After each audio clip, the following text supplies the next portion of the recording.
Tonight marks 7 days since New Zealand moved into its level 4 lockdown, and it's been a week like no other. Life across the country has been turned upside down, and it's been challenging to say the least. With everyone cooped up at home, it's often hard to measure how we're all going. But the numbers don't lie, so our reporter Nita Blake-Person and cameraman Nick Munro put together this report looking at some of the key figures of week 1. A lot can change in a week, and arguably never more so than in the past 7 days. For most, the message to go home and stay home is getting through. Our biggest cities have gone from bustling metropolises to ghost towns. Auckland traffic is down 64% on the same time last year, Wellington 72%. Christchurch 67%, Hamilton 62%, and Dunedin down 69%. Levels of air pollution from traffic have fallen by at least sort of 70% during the daytime. And that's a big drop and much larger than I think many places overseas are seeing. NIWA's air quality scientist Ian Longley says fewer cars mean less pollution. It's certainly giving the environment a bit of a break, and especially, those folks who live near major roads, it's giving their health a break. Off the roads and onto the internet. Spark says its broadband traffic during weekdays has doubled and nighttime peaks are up 27%. Their busiest time is 9 p.m. and Friday night saw the heaviest traffic they've ever had. With shops closed, spending has plummeted. Paymark figures show electronic card transactions dropped 70% on the first day of the lockdown. And in lieu of purchases, many households have welcomed new pets into their homes.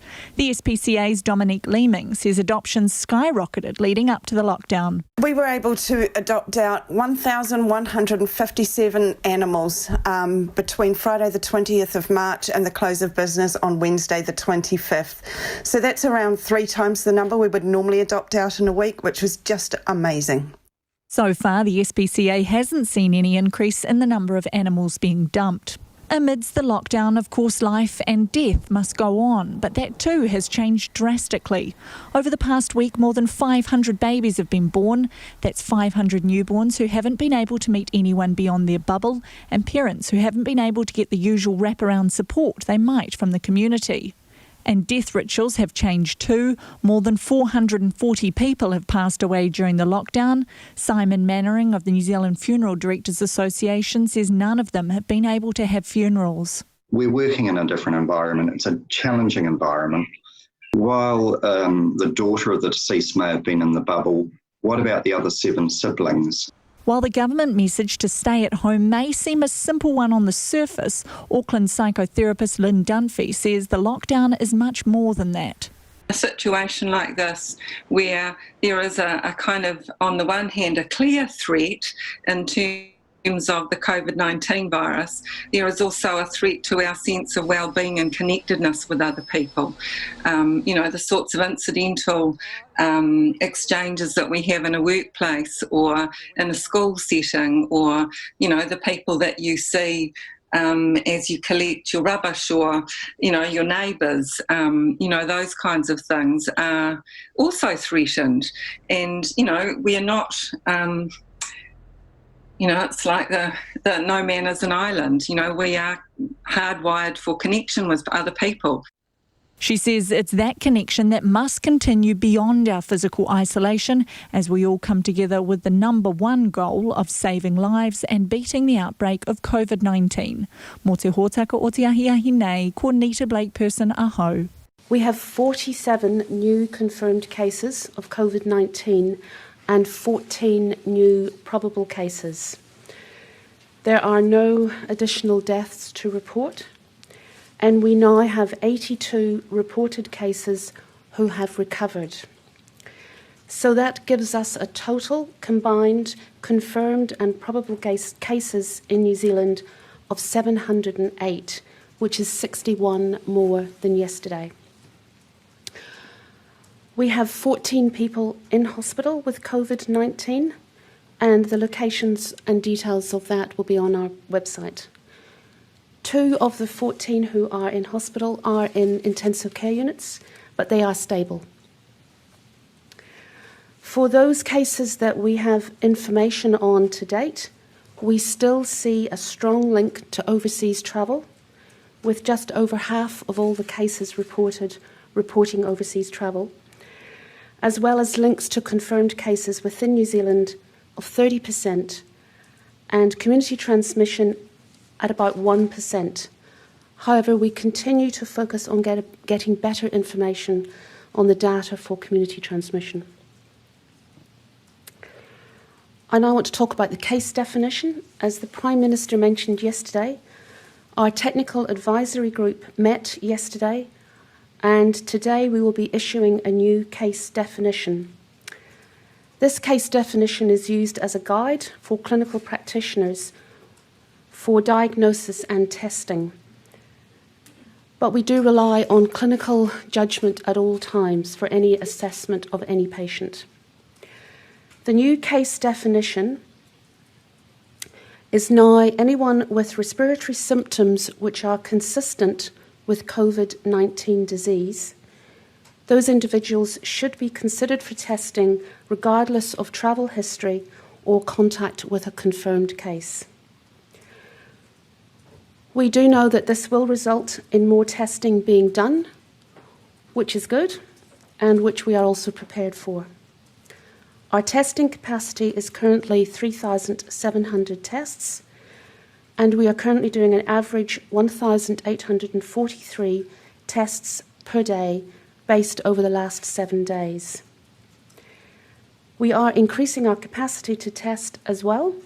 We currently have 8 laboratories who are testing, and by the end of next week we will have 10 laboratories who are able to test, and that will bring up our capacity further. On clusters, we continue to actively investigate and contact trace a number of clusters.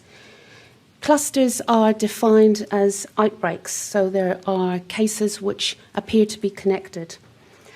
And one of the reasons that we focus on clusters is that we want to make sure that we don't get spread of those clusters. So we identify, test, isolate, and investigate. And that investigation happens at a local level through our district health boards. And it starts off with a case interview, followed by identification of who their close contacts would have been. And each situation is variable, depends on the nature of the movements of the case. And so it can mean that we have more testing at a local level, according to the local medical officer of health.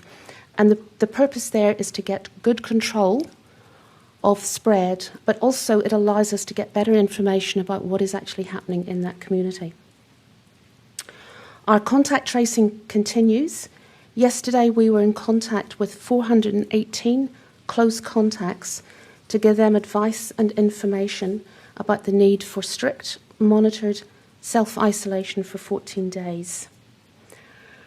And lastly, I just want to emphasise that what we are talking about is physical distancing, not social distancing. So it's really important that we do all keep in contact by phone and through the various options that we now have for networking. It's important that we remind people to be considerate to each other and to your neighbours and to be kind. So I'd like to start with a bit of a shout out to our sign language interpreters today. And I'd like to thank them and the other sign language interpreters that have been working so hard in recent weeks at these media conferences. They are providing an essential service, ensuring that deaf people can access this important COVID-19 information along with other New Zealanders. So thank you.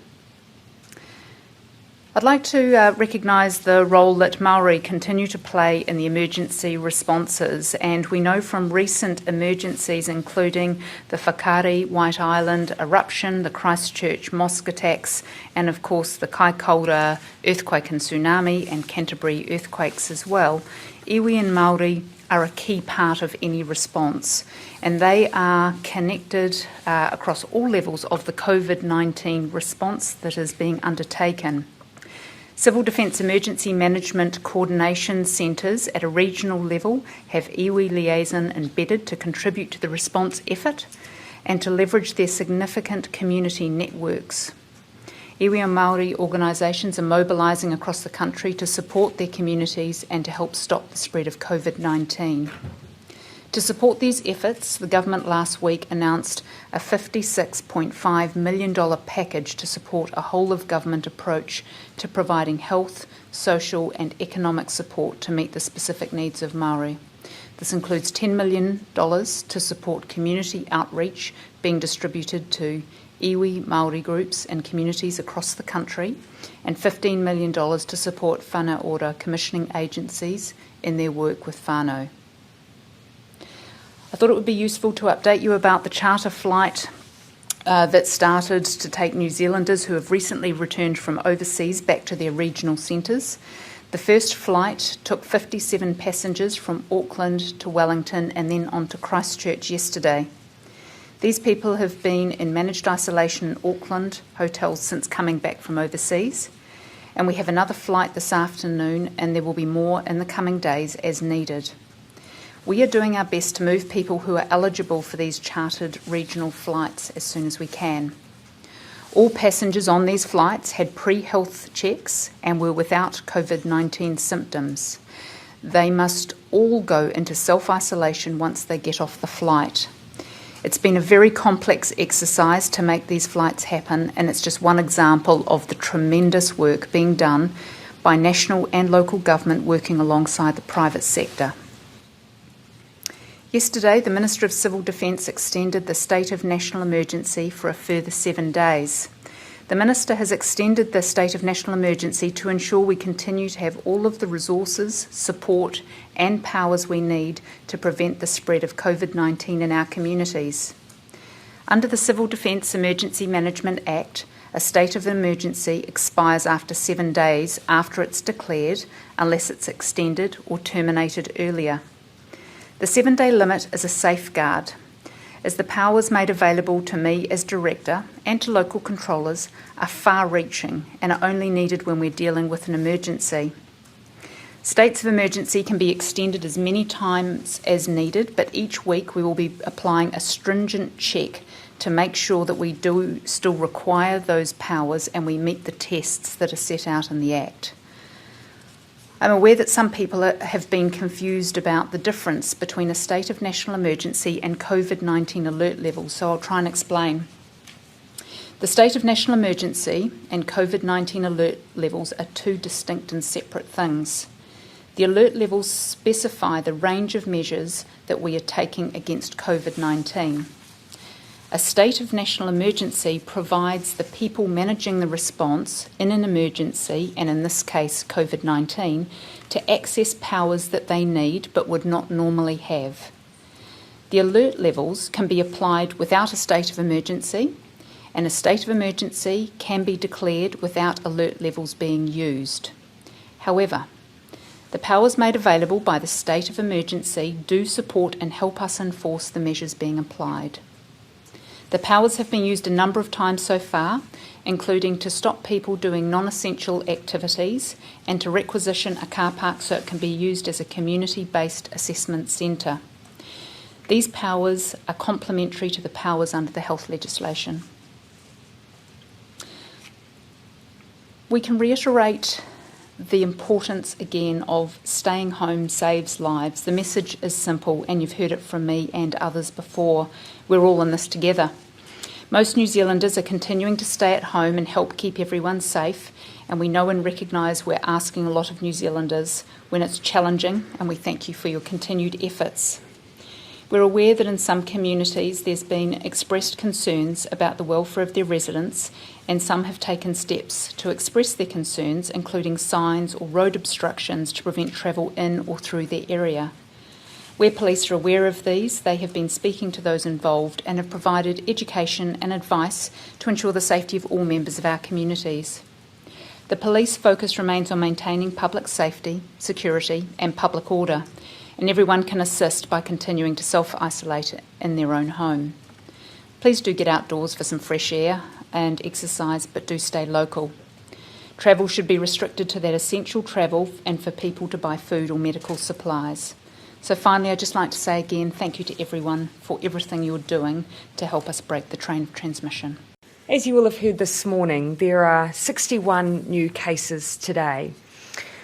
While on the face of it that may seem a heartening number, relative to some of the other figures that we've had now, I want to emphasise again that it is still too early to assess if our measures are successfully slowing transmission.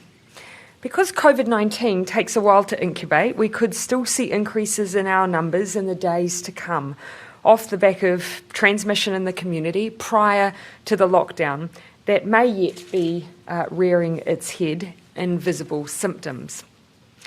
If the virus is in the community in this way, present but not yet seen, then the worst thing we could do is be relaxed or too complacent and allow a silent spread. I think we only need to look at some of the clusters of cases that we have in our community to know just how quickly COVID-19 can spread if we weren't, for instance, currently at level 4. The schooling community of Marist in Auckland, the community of Matamata, if we weren't at level 4, we could see outbreaks that were far, far worse down the track. We also don't have a full picture of the extent of community transmission. That is why we have been so focused on increasing testing capacity, which over a period of time we've seen a 91% increase in that testing capacity and are working to continue to build that. It is why, ultimately, testing being so important to, obviously, our officials in the Ministry of Health as well. You'll have seen that technical advisory group yesterday changing the definition for testing to encourage more tests to be undertaken. We want to know as soon and as accurately as possible how widely spread COVID is in the community so we can be confident we have it back under control, and that we can keep successfully stamping out cases as they arrive. So I'll repeat as I always do, stay at home. Only go out if you need to. When you do, stay local. Keep 2 metres apart from others. Stick only to your bubble and act like you have the virus. I continue to be very aware that this is a challenge unlike any other we have faced. But rest assured, if we continue as we are, continuing applying the rules, then that gives us the best hope of being able to move into different alert levels. Work carried on in the Beehive today with the Cabinet Business Committee meeting today, virtually of course. Earlier today, you may have seen from Ministers Jones, Twyford and Parker announcements on infrastructure. Industry leaders have been asked to find infrastructure projects that are ready to start as soon as the construction industry gears up again. The aim of this is to help reduce the economic impact of COVID by safeguarding jobs and businesses as much as possible. Projects from the private and public sector, including local government, that are shovel-ready or likely to be within 6 months, will be put before ministers. And I note that this is additional to the government's $12 billion New Zealand upgrade program and existing provincial growth fund infrastructure investments. We also announced that advance payments will be made to transport construction industry contractors to retain the workforce and ensure it is ready to quickly gear up to build these projects, which will be vital to New Zealand's COVID-19 economic recovery. To complement all of this, work is also underway looking at measures to speed up consents for the development and infrastructure projects during the recovery from COVID-19 to provide jobs and stimulate our economy. Minister Robertson is here if there are any further questions on any of those announcements today. I also have some information on the first day of the Price Watch service we announced yesterday. As at 9 a.m, around 990 emails. That does include some duplicates and unrelated messages, but that is the number that had been received as at 9 a.m. The most common complaint was, as previously advertised, the high price of cauliflower, with some emails quoting $13 each. But also prices of hand sanitizer, bread, meat, face masks and garlic also featured in complaints. I do want to say to people that we are taking these complaints seriously. In some cases, it will simply be an issue of constrained change in supply, particularly when it comes to produce, but we are investigating complaints that are made because this is a time when we want to know that New Zealanders are being treated fairly, and that's what Price Watch is all about. The process for dealing with complaints is being worked through and, as I've said, will need to be fact-checked, and we will involve traders so that they obviously have a chance to respond to some of what's being raised. Again, though, I urge everyone, shop as normal and be kind to the supermarket workers who are there so that you can remain stocked up at home. Following up on some of the questions from yesterday on the government's recently announced $56 million support package for Māori communities and $27 million package for NGOs and community groups, today I want to give you just a few updates. The funding allocated to whānau ora commissioning agencies has been fully paid out, which has helped the agencies to coordinate 100,000 care packages, with over 11,000 delivered to date, aiming for 30,000 by the end of the week. And that's to help members of the community have access to products to ensure that they're able to meet some of the expectations during COVID-19 to keep themselves safe, particularly some of the guidelines being issued by the Ministry of Health. The investment has also helped to facilitate priority access to COVID-19 testing for vulnerable whānau, such as kaumātua, and help to address immediate needs such as providing food and clothing, access to isolation accommodation and technology for educational needs. Te Pini Kokiri and the Ministry of Health are continuing to work with commissioning agencies to make sure that they are involved in the wider COVID-19 response. Of the package to support NGOs and community groups, nearly half has been allocated, that's roughly 12 million, to support essential family and sexual violence services.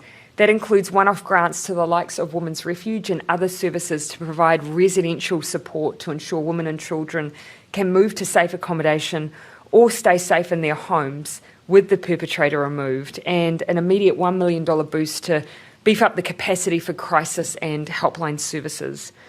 Minister for Social Development Carmel Sepuloni will have more to say on that in the very near future. And finally today, I want to thank the people who everyone at home is becoming very familiar with as you watch our daily press conferences, and that is our sign language interpreters. I know Civil Defence Director Sarah Stewart-Black issued a thank you earlier today, and I want to reiterate that, and specifically to Ellen, Jen and Melissa, who you see quite frequently, although Ellen is not here at the moment, Wenda, Rosie and Angela as well, some of the phrases that you see frequently.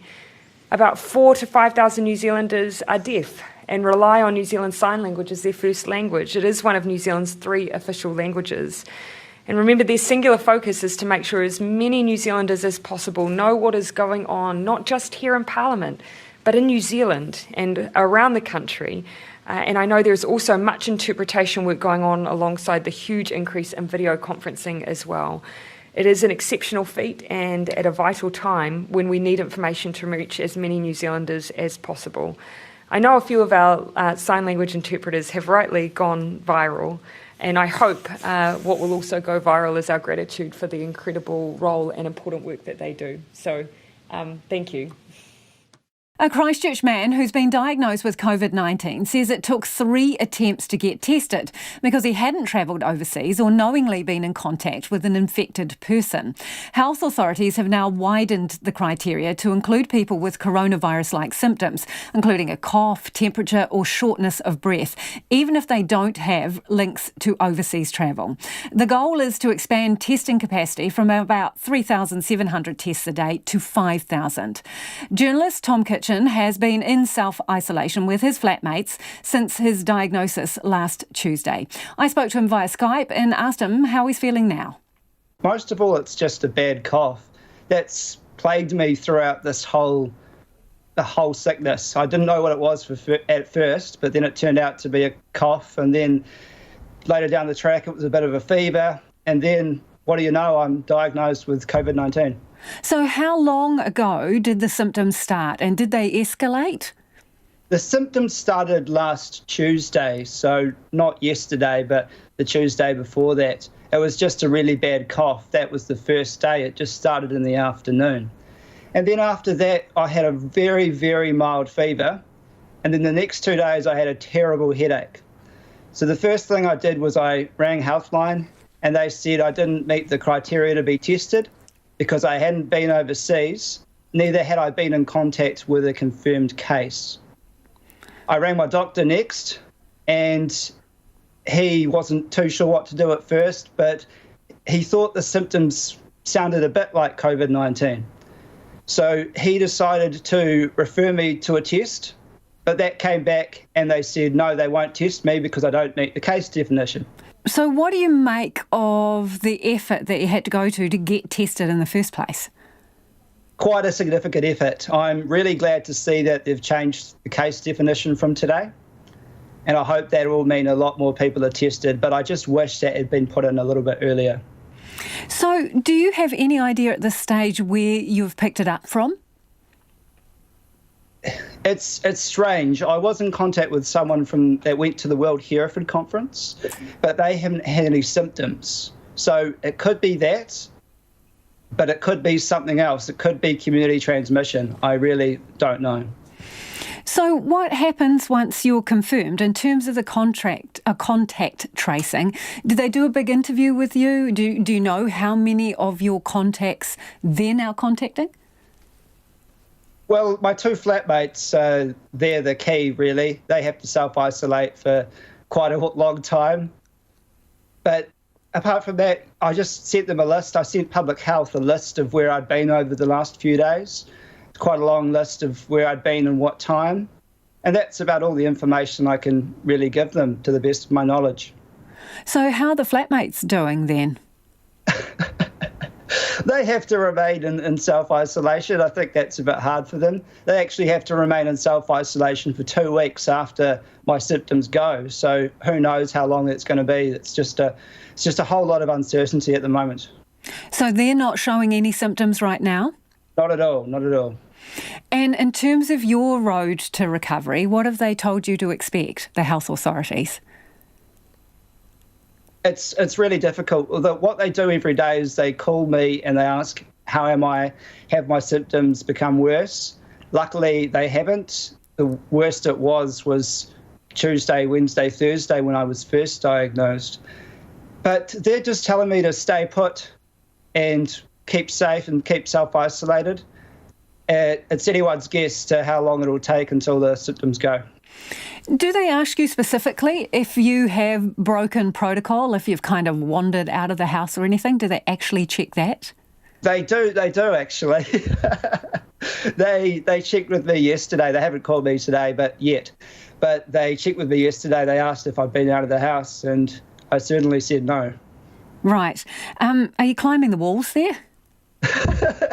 I've got plenty to keep me occupied. Movies, talk with friends and family on video. Got plenty to keep me occupied.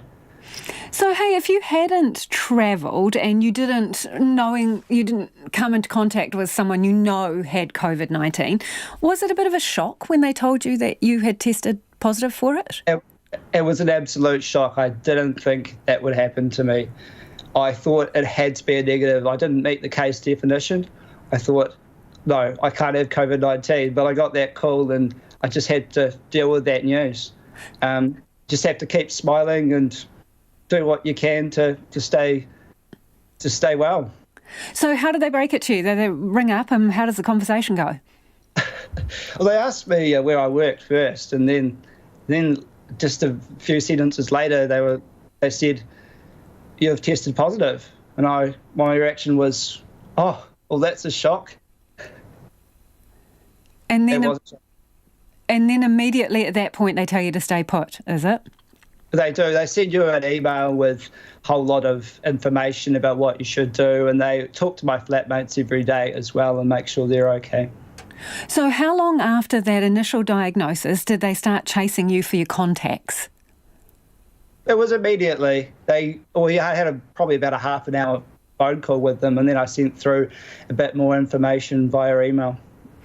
That's kind of an interesting journey of self-discovery. How many people did you have contact with over the period of time? Was it a big, long email? I went to the dairy, I went here, I talked to this person, I was next to them for more than 15 minutes? That's right. The thing was there were only 3 people that I was in contact with, so that would make it easy for them. But there was a big, long list of I've been to the dairy, I've been to the bookshop, I've been to the library. And so far they haven't come back to me with any more leads as to where I could have contracted the virus. Do you know anyone else who has this? No, I don't. No close contacts, no. So it's quite scary for me to be the only one. And that is Tom Kitchen. Now, an analysis in the Journal of Lancet Infectious Diseases has published several key findings of the severity of COVID-19 pandemic. First, the new estimates are based on an analysis of 7,117 confirmed COVID-19 cases in mainland China, combined with 689 positive cases among people evacuated from Wuhan on repatriation flights. Now, the 70,000 findings of the report suggest that the death rate from confirmed COVID-19 cases is estimated at 1.38%, while the overall death rate, which includes unconfirmed cases, is estimated at 0.66%. Death rates vary substantially, ranging from 0.0016% in age groups from, say, below 1 year to 9 years old, to 7.8% for people aged 80 and above. Differences in hospitalization rates by age were also reported, increasing with age, with 11.8% of people in their 60s, 16.6% of people in their 70s, and 18.4% of those in their 80s and above estimated to develop symptoms severe enough for hospitalization. Now, these hospitalization rates compare with 0.04% of 10 to 19-year-olds, 1% of people in their 20s, and 3.4% of people aged 30 to 39. Hospitalization rates nearly double from 4.3% in 40 to 49-year-old age group to 8.2% in 50 to 59-year-olds age group. Nearly 1 in 5 over 80s infected with COVID-19 are likely to require hospitalization, compared with around 1% of people under 30, according to this Lancet report. The authors warn that as much as 50% to 80% of the global population could be infected with COVID-19. The number of people needing hospital treatment is likely to overwhelm even the most advanced healthcare systems worldwide. For all the estimates, the researchers assume that people of all ages are equally likely to become infected. The average time between the first recorded symptoms and death from COVID-19 was estimated to be 17.8 days. Recovering from the disease is estimated to take slightly longer, with patients being discharged from hospital after an average of 22.6 days. However, the report also suggests that most people will recover even from severe symptoms. And with that, let's now bring you other stories that we are tracking from across the world this hour. When the first microscopic images of the coronavirus emerged a few months ago, the jeweler thought the intricately shaped virus could become a good addition to its collection. A small Russian jewelry company specializing in science and medicine-themed ornaments has launched a coronavirus-shaped pendant, a move that has drawn accusations of insensitivity by some. According to the report, jewelers said that no matter how sad it is, it has become a trend. It has had a viral effect.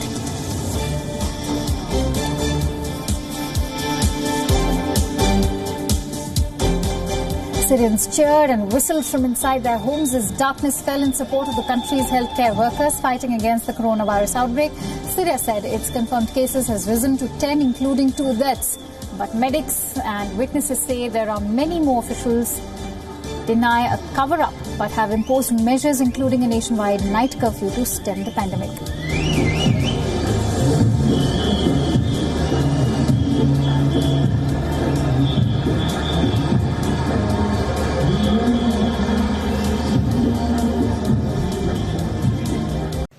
So, of course, this is a projection, and it's a projection based on using very much what's happened in Italy and then looking at all the models. And so, as you saw on that slide, that was our real number, that 100,000 to 200,000. And we think that that is the range. We really believe and hope every day that we can do a lot better than that, because that's not assuming 100% of every American does everything that they're supposed to be doing. But I think that's possible. Over the next 2 weeks, you said that the next 2 weeks are going to be very painful. Is the bulk of this going to happen over the next 2 weeks? You have an upslope. So as mortality, the fatalities to this disease will increase, and then it will come back down, and it will come back down slower than the rate at which it went up. And so that is really the issue, how much we can push the mortality down. Yeah. So our hope is to get that down as far as we possibly can. The modeling that Dr. Berg showed predicts that number that you saw. We don't accept that number that's what's going to be. We're going to be doing everything we can to get it even significantly below that. So, I don't want it to be a mixed message. This is the thing that we need to anticipate, but that doesn't mean that that's what we're going to accept. We want to do much, much better than that. But doctor, when we look at the curve, it goes much further in time. So we would have deaths and cases for much longer. I mean, we do expect... So you can put up slide number 2. So that's a generic... I'm sorry, if you can go back to the slides and put up slide 2. Sure. Okay, so what I showed you was a generic picture of what happens in an epidemic when you mitigate. So no mitigation, mitigate. This is based on the experience around the globe with this particular virus.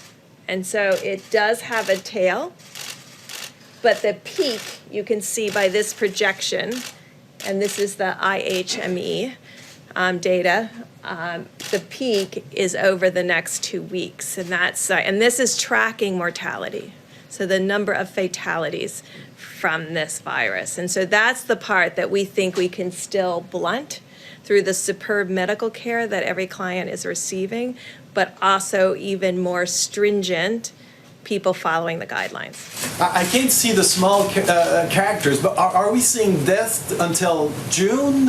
I can't really... This is June. This is June, so we would still see problems and deaths in June. It's a projection. It's a projection, of course. So, just getting back to what I said about the stepwise thing, deaths always lag. So you will be seeing deaths at a time when, as an epidemic, we're doing really, really well because the deaths will lag.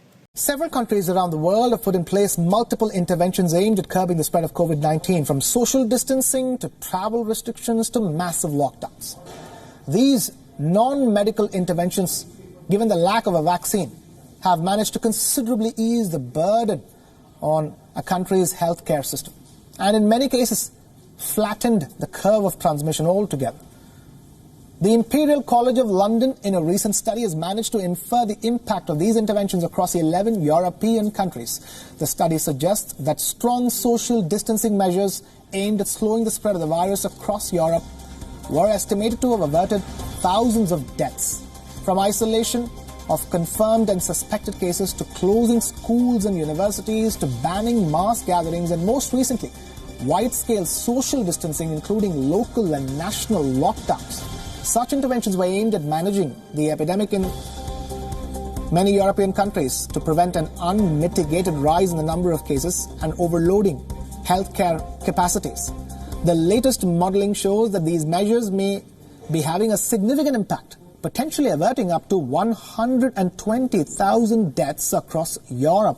However, the study adds that the estimated portion of people who have been infected with the virus may only be between 2 to 12% of the population. Nonetheless, the results were significant for governments to consider extending or maintaining existing interventions.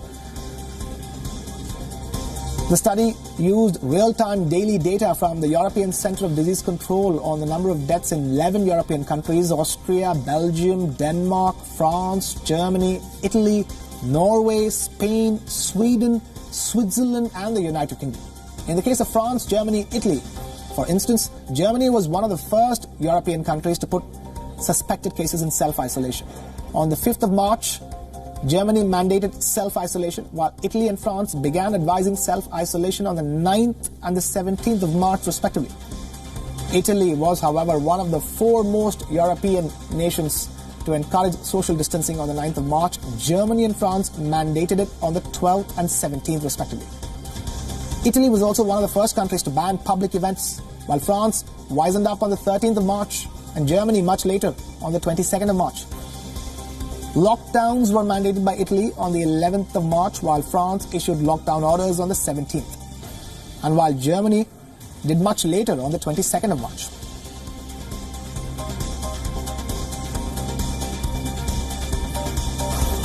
In addition to reducing deaths, the latest report estimates that between 7 and 43 million people have been infected across all 11 countries up until the 28th of March, representing between 1.88% and 11.43% of the total population.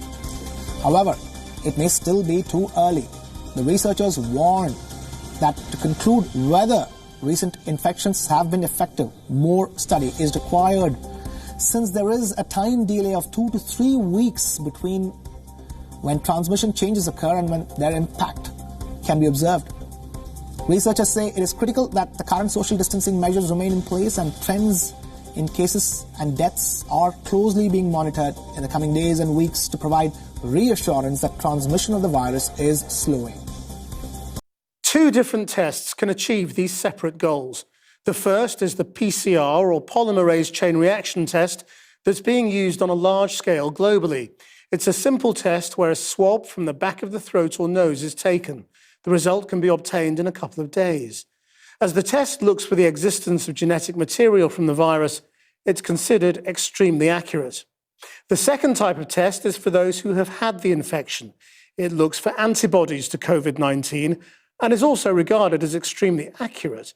It does require a blood test, though it can give results in 10 minutes. Antibodies can live in the body for a long time, so the tests can be used long after recovery. Our health and social care correspondent Victoria MacDonald reports. Test, test, test. We do intend to continue to scale up testing so that we hit 25,000 tests a day. We do not have sufficient testing. So we've now bought 3.5 million antibody tests. Everybody wants this, so there is a global shortage. These tests are crucially important. We have ordered and we have planned ahead. The government has, as we can see, repeatedly promised scaling up testing for COVID-19 with plans to reach 250,000 a day. The reality so far is significantly smaller. Compared with our European neighbours, as this graph shows, we are well behind the curve. Early on, Public Health England, or PHE, tested everyone suspected of having the virus. Once the battle to contain it had been lost, they started testing only the most vulnerable patients in hospitals, as well as care home and prison clusters. Repeated questions have been asked about why there is no general population testing and why we had not prepared earlier. It is now clear there is a shortage of materials to do the PCR testing, which happens in laboratories. Indeed, a leaked email from a major NHS trust reveals we have faced a slight issue with swab results over this weekend and today, with very few results returning. It would appear that it is sheer volume. They are working hard to get more runs up and running, but there is a concern with the supply of reagent. It is therefore important that we ensure we only swab patients and staff who have symptoms and who meet the criteria. Only 8,278 tests were done on Sunday on just under 5,000 people, suggesting this trust was far from alone. Yet Germany is now doing 500,000 tests a week. This leading virologist told us it was about planning. I think one of the bottlenecks currently in many countries is supply of reagents for labs. And I believe, I'm not sure, but I believe that this is somehow like the supply follows the demand, and we created a demand very early on in Germany. So what happened is, in fact, that we rolled out this test already in January. And I mean, this was available to labs across the globe, but in Germany we have a community that's very open for establishing new diagnostic assays for several structural reasons. There are a range of self-testing kits currently being evaluated, including samples of the 3.5 million antibody tests which the government has promised. We used one kit to test Hamish Anderson. He's been in isolation with severe symptoms for coronavirus for 15 days and is now out and feeling better. He tested at the height of his illness, but it was negative. He tested again today and it shows he does have the antibodies. I feel relieved that I know I've had it. Hopefully I can't pass it to anyone else. And that as and when I can get out there and start working again, I can do that in a way that I know that I've had it. Obviously, this is not meant to be scientific, but it does highlight the desperate need to find out who has had COVID-19 and who can go back to work, especially healthcare workers. It's estimated 1 in 4 are now off sick or in isolation. I think it's really important to be open with the public and with staff in the NHS about the volume of testing that is available, and then therefore you may need to prioritise who gets the test. But at the moment, what we're being told is that we're going to see this massive ramping up of testing, but we don't have a timescale. So every day, naturally, the doctors I represent are waiting because they believe that they will be tested. It also remains unclear why it's taking so long in the UK to use university and private laboratories as they are in Germany. This responsibility lies with the Department of Health and Social Care. But there are also delays in signing off the evaluations of different types of PCR and infections tests. Channel 4 News has seen a list of 19 different available virus testing systems that were being evaluated by PHE on March the 6th. 3 weeks later, we know of just 3 of these, Roche, Novacyt and Randox, who are now supplying tests. PHE said tonight the rollout of additional capacity requires properly trained staff, equipment and a supply of consumables, as well as a thorough validation process for the lab to ensure the results are correct. Accuracy is especially important given the PHE and NHS laboratory capacity is focused on testing the most vulnerable patients in ICUs, for whom the result will influence vital clinical management and infection prevention and control decisions. And in response to questions about testing tonight, the Cabinet Office Minister said this. A critical constraint on the ability to rapidly increase testing capacity is the availability of the chemical reagents which are necessary in the testing. The Prime Minister and the Health Secretary are working with companies worldwide to ensure that we get the material we need to increase tests of all kinds. Today it was announced that 10,767 people in England alone are currently in hospital with COVID-19 symptoms, up from over 9,000 yesterday. More numbers, but behind those numbers are some desperately ill patients. And Victoria is with me now live.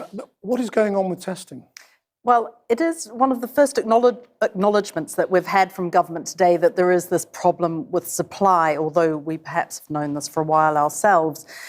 So what we need to know now is why they didn't plan this earlier, because we saw that Germany could see that there was a problem with getting these reagents or whatever, and they started getting them in January. Okay, so this will all come out in the wash when we do an analysis after this is all over. But the fact is, very, very important people in the health service, and you have people like Jeremy Hunt, now the chair of the Health and Social Care Committee, who are saying, why aren't we testing more?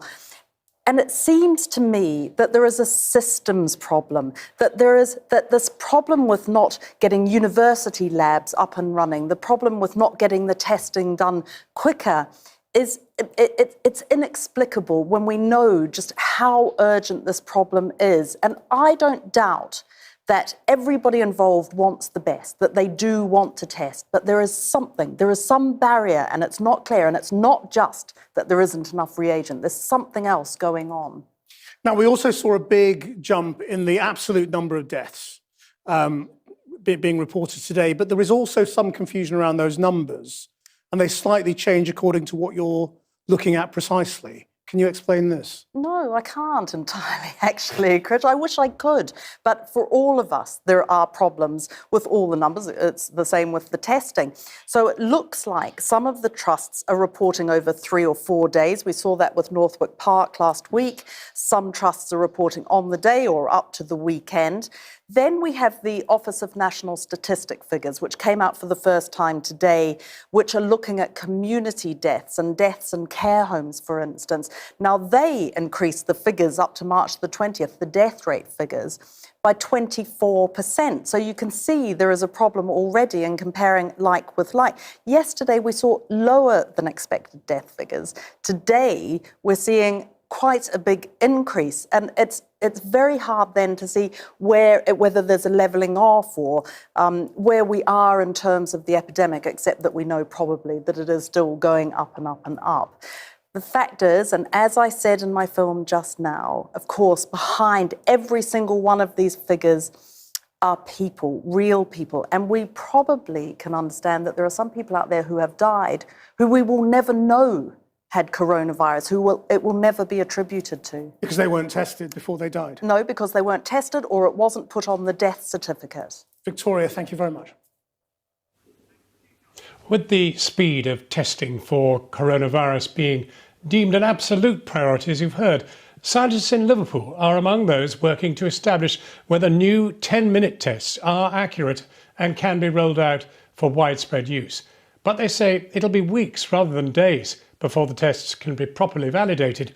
It comes as academics at other universities are offering the government space and resources to increase current testing. Our North of England correspondent Claire Fallon has this report. Inside this lab, they're gathering the data that could turn around the odds in the battle against coronavirus. Tight biosecurity measures mean we're out here, looking in, while in there, they test the tests that could transform the response. We call them lateral flow tests, but most people would recognise them as a sort of pregnancy test. So it's something you can more or less do yourself, and the results are available in 10 minutes. We've heard about 10-minute testing before, but the work being led by Dr. Emily Adams in Liverpool is to try and establish whether new tests work. They're checking the reliability of diagnostic tools that identify the Covid-19 DNA, as well as antibody tests that reveal potential immunity. They're the kind of tests we've been told repeatedly for weeks will be ramped up in number and rolled out very soon. There have been incidences across Europe where large batches of tests have been procured and they've had to be sent back to the companies involved because they have not been up to standard. So those reports are concerning. It's great that they're being picked up and we just want to make sure that any testing in the UK and further afield is high quality. But it must be frustrating when you hear people talking about, we're doing tests at the moment, we're going to be rolling these out within a matter of days, when you know it's more time consuming than that. I guess there's so much interest in the diagnostic aspect of the work, but validation is really key, right? We don't want to have bad tests available to patients. We don't want them to say that they've had an antibody response to infection when in fact they haven't at all. In another lab, in another city, they're freeing up space and getting a team ready. So we're trying to understand what this disease actually is.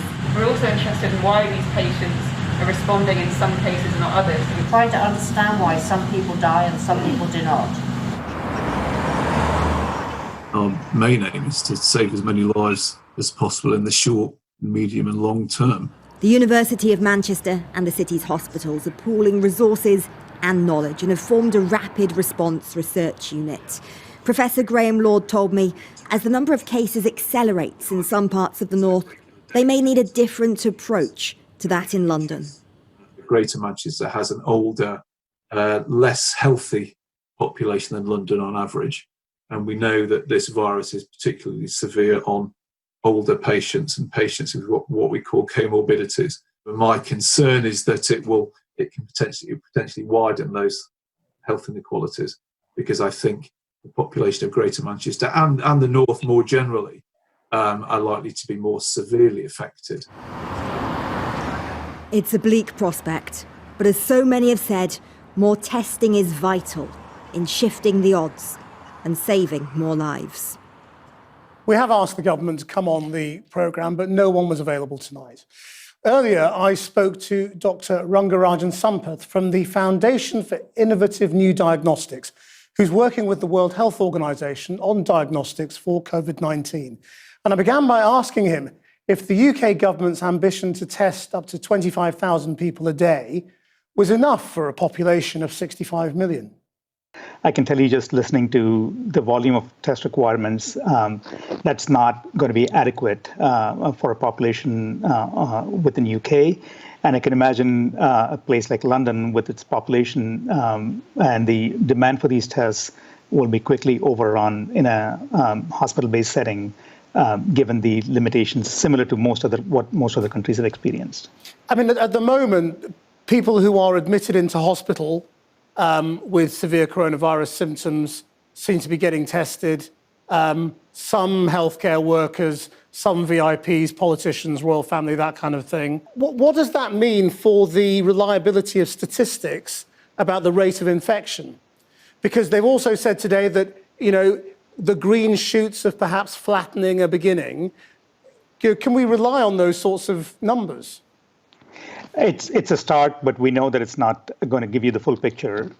As definitely, as Dr. Tedros from WHO said, unless you really scale up testing and start testing really broadly, you'll never get to the true numbers. When is the right time to start large-scale antibody testing in a population? Definitely not for initial triage or screening. And I think that's been one of the biggest challenges that we are facing, is there's a lot of noise made about these rapid antibody tests. But if you understand what antibody tests are, exactly as the name suggests, that's what the human body mounts as in response to the viral infection, which means it takes somewhere between 7 and 10 days before you can start detecting these antibodies. So I think it's not appropriate to think of rapid serological tests or antibody-based tests at the front line at this stage of the game. The government's also saying that there is a problem with the supply of reagents, the chemicals being used in these tests. How much of a problem is that worldwide? And the reagent shortage is not just in terms of what the manufacturer claims in terms of their own as-seasoned reagents, it's also ancillary reagents that need to be there. So we have seen shortages of everything from simple swabs, which you need to collect the specimen. If you don't have the specimens, you cannot do the testing. It is a challenge, but it's not limited to the rapid test. So I don't want to confuse the two in the same breath. Look, some people are already raising questions about whether we should have taken these decisions a lot earlier. Now, have you as scientists been saying, you should be ordering the chemicals now, you should be ordering the tests now, you should be doing everything much earlier, given that the warning went out at the end of January? Warning went out even before. Not end of January was already too late. Having said that, once the early warning bells in the early part of January started coming through, definitely, I think as a world organizations, we should have, the countries, there should have been a better preparedness plan put in place and not assume that somehow this was going to be contained within the, Chinese, or even at the time where Korea started implementing some of its early policies, that was going to be contained. And just finally, on all the different types of tests, whether it's the PCR test or the antibody test, I mean, all the countries around the world seem to be having their own sort of endorsement regimes. And there seems to be very little cooperation. Is that normal? It's unfortunate because I think a better uniform or harmony in sort of some of these standards would definitely help. Unfortunately, we don't want to forget, but every one of these outbreaks teaches us something new, and this is definitely, the scale of this has definitely taken everyone by surprise. Over the span of 2,000 years, we have been given a collection of 66 books written by 40 people in various cultures, time periods, and languages. Today we call this collection the Holy Bible. Upon investigation, we find that these 66 books combine to form a message to humanity from a being outside of space and time by writing history before it happens. The Bible predicted the advent of the New Age movement and the New World Order thousands of years ago. It also tells us of a man who will rule this world empire and what his true intentions will be. All of this has been in the works for thousands of years, and it all hinges on Satan's ability to deceive mankind. The Apostle Paul in the 1st century AD wrote several letters to early churches, which are now called the epistles. The far application of these letters are a clear warning for us today. It is a warning of impending deception that will influence the whole world. Paul warns us of this deception in Ephesians 5, where he states, "Let no one deceive you with empty words." Then in his first letter to the Corinthians, he again tells us, "Do not deceive yourselves. If any one of you thinks he is wise by the standards of this age, he should become a fool so that he may become wise." In a letter to the Romans, he describes those who willingly live in lies when he writes, "Their throats are open graves, their tongues practice deceit, the poison of vipers is on their lips. For such people are not serving our Lord Christ, but their own appetites. By smooth talk and flattery, they deceive the minds of naive people." In a letter to Timothy, Paul clearly describes the world we see today when he writes, "The Spirit clearly says that in later times some will abandon the faith and follow deceiving spirits in things taught by demons." In the second letter to the Thessalonians, Paul describes the New World Order and the Antichrist when he wrote, "Don't let anyone deceive you in any way, for that day will not come until the rebellion occurs and the man of lawlessness is revealed, the man doomed to destruction. Don't you remember that when I was with you, I used to tell you these things, and now you know what is holding him back, so that he may be revealed at the proper time. For the secret power of lawlessness is already at work, but the one who now holds it back will continue to do so till he is taken out of the way. And then the lawless one will be revealed, whom the Lord Jesus will overthrow with the breath of his mouth and destroy by the splendor of his coming. The coming of the lawless one will be in accordance with the work of Satan, displayed in all kinds of counterfeit miracles, signs, and wonders, and in every sort of evil that deceives those who are perishing. They are perishing because they refused to love the truth and so be saved. For this reason, God sends them a powerful delusion so that they will believe the lie, and so that all will be condemned who have not believed the truth but have delighted in wickedness." The Apostle John, while in prison on the island of Patmos, had a vision of the end times and the deceiving entities that will walk the earth, stating, "And the great dragon was cast out, the ancient serpent who is called Devil and Satan. He who deceives the whole habitable world. He was cast out into the earth, and his angels were cast out with him. He deceives my own people who dwell on the earth because of the signs he was granted to do in front of the beast, saying to those who dwell on the earth that they should make an image of the beast who had the sword wound and lived." Jesus Christ himself gave his discourse of the end times when he stated clear warnings of the signs of the end. "Watch out that no one deceives you, for many will come in my name, claiming I am the Christ, and will deceive many. You will hear of wars and rumors of wars, but see to it that you are not alarmed. Such things must happen, but the end is still to come. Nations will rise against nation, and kingdom against kingdom. There will be famines and earthquakes in various places. All these are the beginning of the birth pains. Then you will be handed over to be persecuted and put to death, and you will be hated by all nations because of me. At that time, many will turn away from the faith and will betray and hate each other, and many false prophets will appear and deceive many people. Because of the increase of wickedness, the love of most will grow cold, for then there will be great distress, unequaled from the beginning of the world until now, and never to be equaled again. If those days had not been cut short, no one would survive, but for the sake of the elect, those days will be shortened. At that time, if anyone says to you,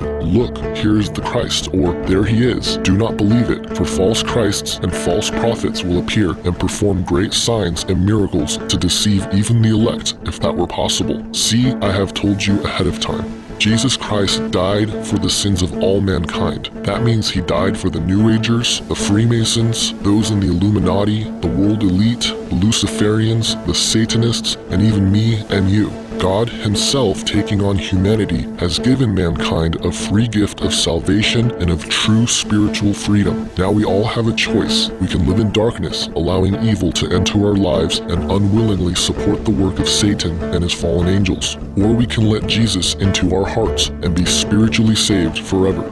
There are no prerequisites, rituals, or tests for accepting this gift of salvation. All one needs to do is ask honestly for Jesus to come into their heart. Remember these truths. God loves you, God cares about you, God wants nothing more than to know you personally and save you. Sin separates people from each other and God. Jesus died for your sins and rose again. You can receive Jesus now and know God's love right at this very moment. I pray for you all and hope the truth will indeed set you free. Thanks for your time.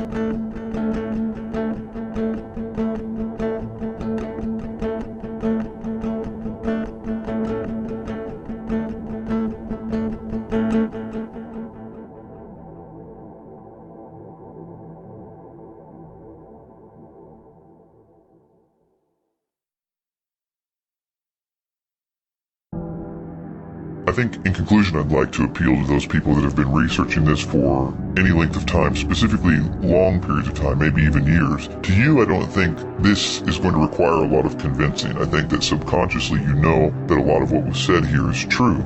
I think that you have seen over the years a lot of conclusions about what the New World Order is and what their motives are. And I know that you know that it doesn't really explain all the loose ends and tie them all up. I think that you know, after kicking down so many doors in New World Order research and seeing those that truly expose the New World Order, this theme, that it is in fact theistic Satanism behind those doors. I know that you've seen that. You've seen that they are high-level occultists that really run this show and that are in the shadows. And that even those front men at the very tops are only front men, and that the real movers and shakers are those that hold very dedicated beliefs about the worship of Satan. So we even have this idea that somehow doesn't apply. We have a phrase that we'll say, which is, it doesn't matter what you believe, the fact is that they believe it, which sort of means, yeah, sure, they're all occultists at the top, but it doesn't really matter. They're just sort of deluded.